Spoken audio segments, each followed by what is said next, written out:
ধনাঢ্য এক রাজার ছিল বিশাল এক বাগান, আর বাগানে ফল ফুলের গাছপালা দিয়ে ভরা। একদিন রাজা তার এক প্রজাকে একটি ঝুড়ি দিয়ে বলল, যাও আমার বাগানে যাও। বাগানে গিয়ে ঝুড়ি ভর্তি করে ফল নিয়ে আসো, তবে একটি শর্ত আছে।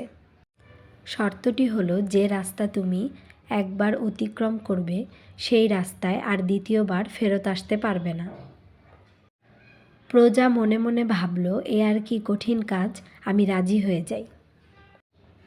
তখন প্রজা রাজাকে বলল, ঠিক আছে রাজামশাই, আমি রাজি। আমাকে ঝুড়িটি দিন, আমি আপনাকে ফল এনে দিচ্ছি। তারপর লোকটি ঝুড়ি নিয়ে চলে গেল রাজার সেই বিশাল বাগানে। প্রথমে ঢুকতেই যে ফলের গাছগুলো চোখে পড়ল, সেগুলো খুব একটা পছন্দ হলো না লোকটির। তারপর সে সামনে হাঁটতে থাকলো। হেঁটে হেঁটে দেখল এবারের ফলগুলো একটু ভালো। তারপর লোকটি ভাবল, আর একটু সামনে যাই, হয়তোবা এর চেয়ে আরও ভালো কিছু পাওয়া যাবে। হাঁটতে হাঁটতে সামনে গিয়ে দেখল এখানে তো কোনো ফলের চিহ্নই নেই।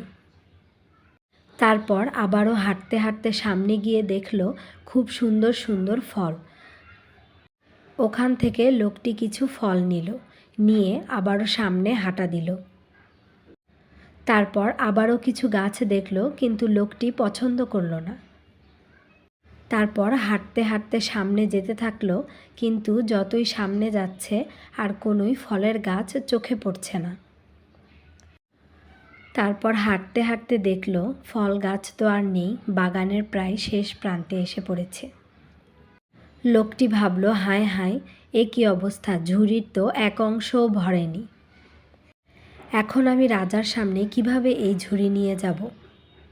লোকটি মনে মনে আফসোস করতে থাকলো যে শুরু থেকে আমি যদি ফল গাছ থেকে ফল পেড়ে পেড়ে ঝুড়ি ভরতে থাকতাম, তাহলে আর এই অবস্থা হতো না।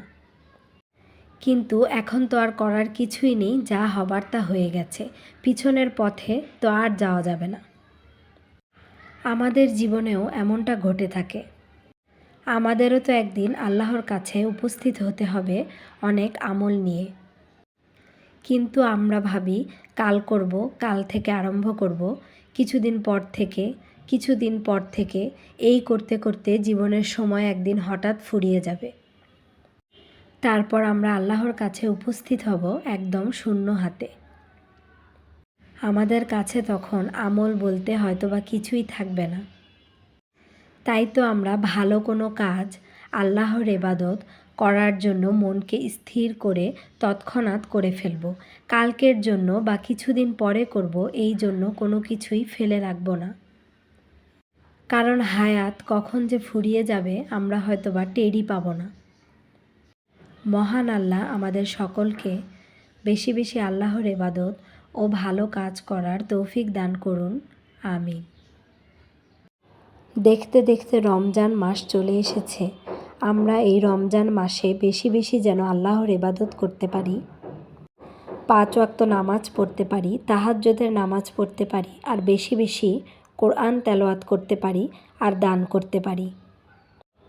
মহান আল্লাহ আমাদের সবাইকে এ সকল কাজ বেশি বেশি করার তৌফিক দান করুন, আমিন। আপনারা সবাই আমার ও আমার পরিবারের জন্য দোয়া করবেন।